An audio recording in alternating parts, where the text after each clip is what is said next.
नमस्कार दोस्तों, आज की इस वीडियो में हम आपको बताएंगे कि लंबी तार वाला जो एक्सटेंशन बोर्ड आता है, अगर ये खराब हो जाए तो इसको हम कैसे ठीक करेंगे। इस वीडियो में हम आपको एक एक पॉइंट विस्तार से समझाकर बताएंगे। सबसे पहले चलिए इसको हम चेक करके आपको दिखा दें। तो इस बोर्ड में 220 वोल्ट का करंट है।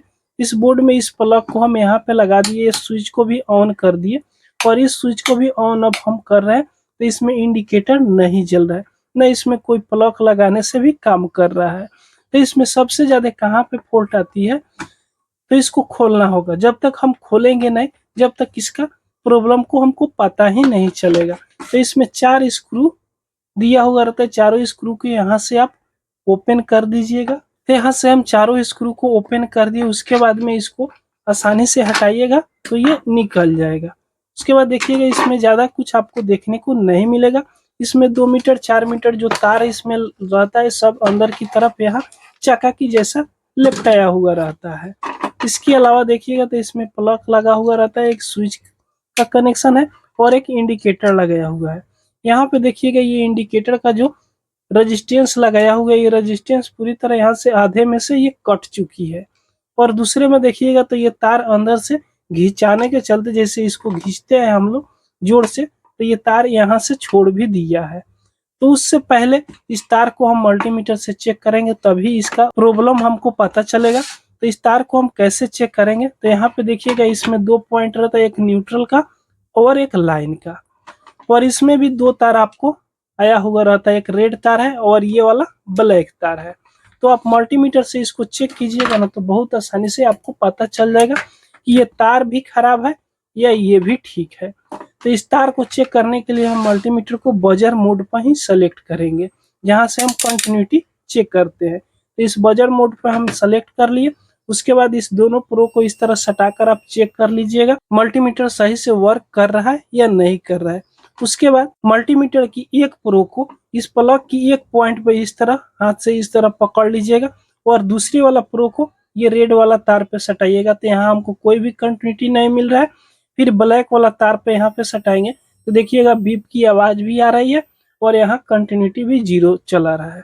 उसके बाद फिर दूसरे वाला पॉइंट पे इस तरह सटाएंगे तो ब्लैक वाला में कंटिन्यूटी मिल रहा था, तो अब रेड वाला पे हम सटाकर देखेंगे तो यहाँ पे भी कंटिन्यूटी मिल रहा है।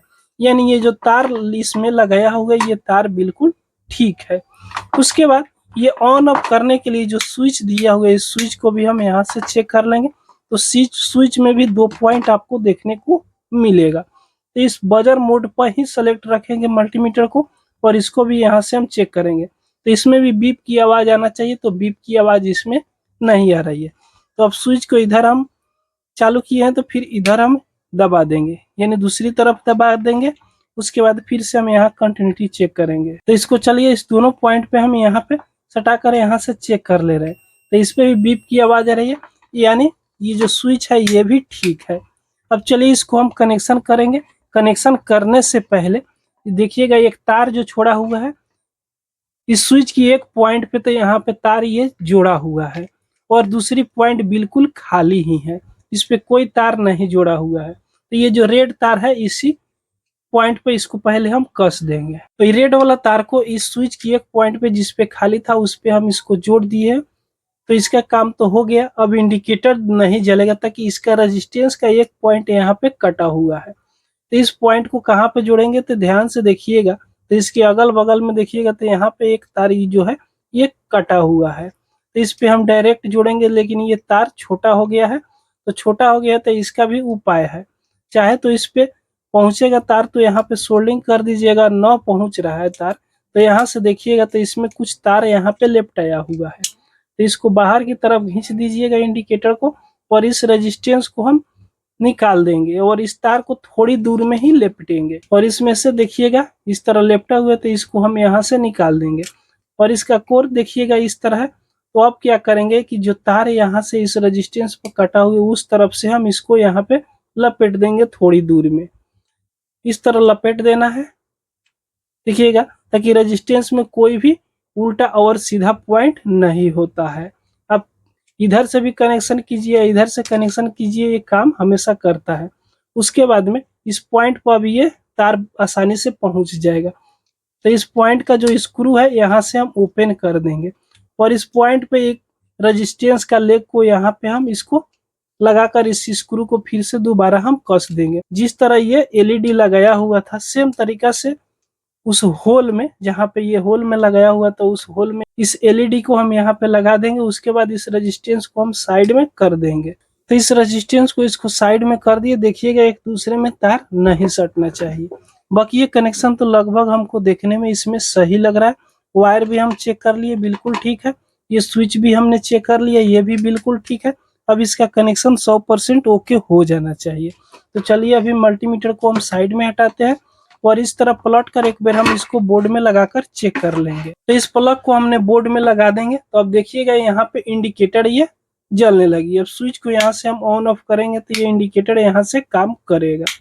तो दोस्तों इस प्रकार इस बोर्ड को बहुत आसानी से रिपेयरिंग आप कर सकते हो। तो जिस तरह इसमें पहले कसा हुआ था सेम तरीका से इस बोर्ड को हम यहाँ पे कस देंगे। तो इस बोर्ड को हमने स्क्रू लगाकर यहाँ पे कस लिए। अब चलिए इसमें तो लाइन आ जा रहा है, यहाँ पे इंडिकेटर जल रही है, ये तो हमको मालूम चल रहा है। अब चलिए इसमें हम चार्जर एक लगाकर आपको चेक करके दिखा देते हैं। तो जैसे इसमें हम चार्जर लगाएंगे देखिएगा यहाँ पे लाइन इसमें चल आया। यहाँ से हम इसको ऑफ कर देंगे। देखिएगा ये इंडिकेटर आस्ते आस्ते बंद हो जाएगा। फिर अगर चालू करेंगे तो ये चालू हो जाएगा। तो दोस्तों इस तरह खराब एक्सटेंशन बोर्ड को आप बहुत आसानी से ठीक कर सकते हो। तो दोस्तों ये वीडियो आपको पसंद आई हो एक लाइक और अपने दोस्तों के पास शेयर जरूर कर दीजिएगा। अगर हमारे चैनल पर आप पहली बार आए हो तो सब्सक्राइब जरूर कर लीजिएगा।